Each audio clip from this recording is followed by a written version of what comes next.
Hey everybody, it's Pastor Scott, and this is Real Talk. This is our weekly video check-in series that we do here at Herndon United Methodist Church. This is a way for us to be able to connect with you in the community, share what's going on, not only inside the walls of the church, but outside in our community. And we are continuing our focus on our life groups. And this week, we're meeting with Marcia Henderson, who's one of the members of the Lean On Me group. And the Lean On Me group is a group that meets on the first and third Fridays of the month at 9:30 a.m. Right now we meet via Zoom, and it is a support group that helps others going through difficult times be able to share in a safe space that provides an opportunity to be able to connect and just be able to reach out to other people and help them through difficult times. So, Marcia, can you maybe give me an idea of how long has the group been around? It's been around for several years. I've been a member, I guess, about 3 or 4 years. I'm Okay. not sure. And it's changed names multiple times. Okay. It's changed people that have run it. It started with, I think it started with Larry Buxton. Okay. And then, of course, when he left, he actually led us for a while after he left, which was nice. But then we had Flora, and now we have Scott. So it's been great. It's a very safe space to vent your issues, or doesn't even have to be issues, just things that are going on with you, and know that there's a group of people that will support you and pray for you and, you know, maybe give you some ideas of how to deal with whatever you're going through. But it's just a really nice group to talk in, if that makes sense. It does. And I know we've talked offline. You know, my family has some anxiety and depression in our background, and so it's nice for me to be able to connect with other people that just might be going through difficult things. They might not necessarily have anxiety or depression, but they might have just an issue going on, relationships with families. It could be illness related. It could be just feeling that the world's closing in on them. We kind of deal with that, all of us, right? And so I think this is a great opportunity for us to be able to connect, like Marcia said, in a safe space. It allows us to be able to share and to pray for one another. And so when we go through our weekly meeting, usually we do a check-in. Mm-hmm. And it allows everybody to check in and share what's going on. And I think one of the beautiful things about this is, like Marcia shared, we can help each other. And so I might have an issue that I've been going through and I'm trying to battle it in a certain way. And Marcia might share, you know what, I went through this last year and this is what I did. Maybe it will help you. And it's just a nice way to be able to connect and have that support group. So what are some of the things that you found to be beneficial in your time there? I think being able to talk freely with people, with other people, about how you're actually feeling deep in your gut, if you will. Yeah. It doesn't have to be anything life-threatening or relationship-threatening or anything like that. It can just be, you know, geez, I'm having a rough time with blah, blah, blah. And, you know, being able to freely talk about that and not feel like, oh, they're going to think I'm crazy. They're just going to think, it makes you feel way more normal about things.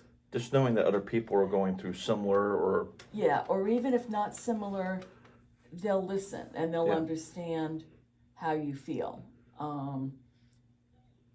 We don't just all sit around and tell sob stories at all. Right. At all. Yeah.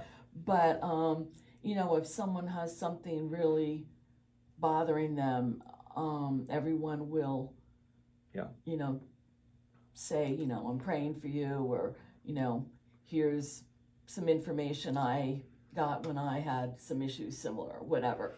And it's just, support is the key word. And there's something therapeutic about just being able to kind of get it off your chest. Yes. Like it's really important sometimes, because I'm not going to try and separate this by gender, but it's mostly known that men like to keep things inside, bottled up. And not disagreeing with that.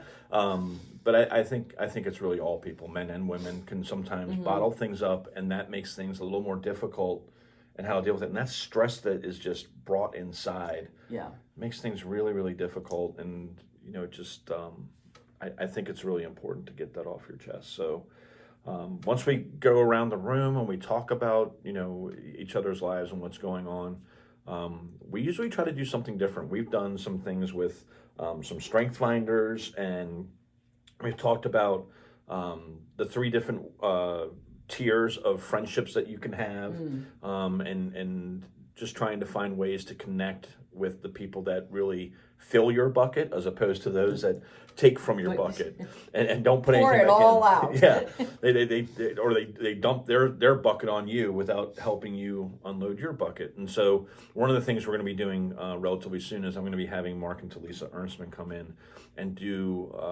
a little practice session with us on our spiritual gifts, and finding ways that we might be able to connect and use some of those spiritual gifts to help us through those tough times.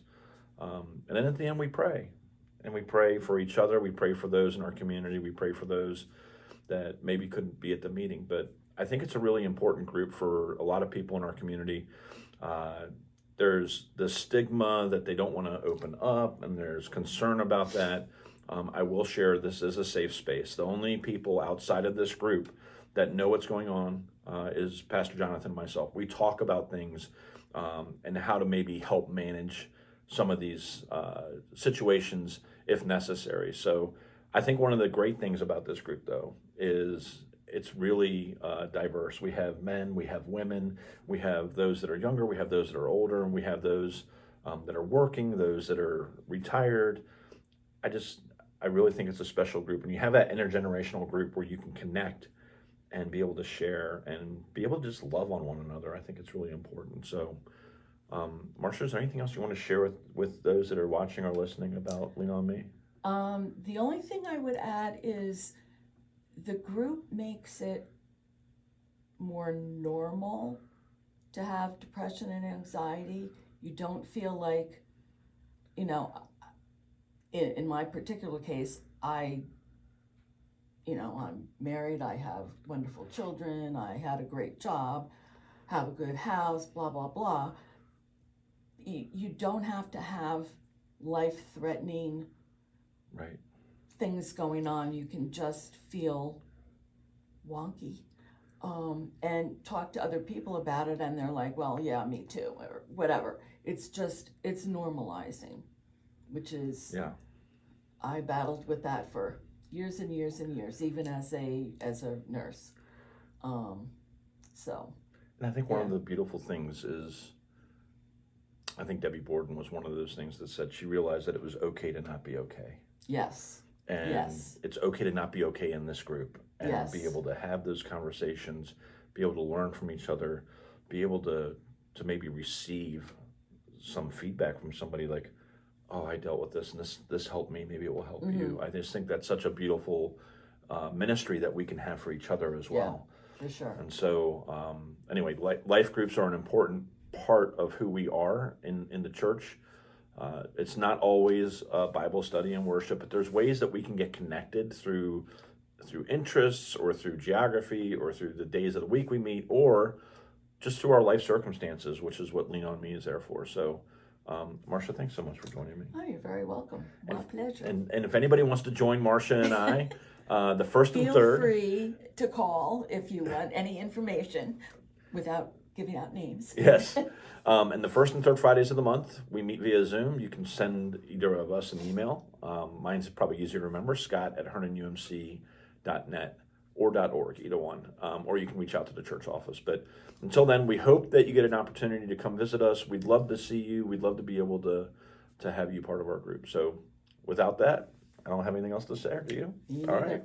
You are loved. Bye.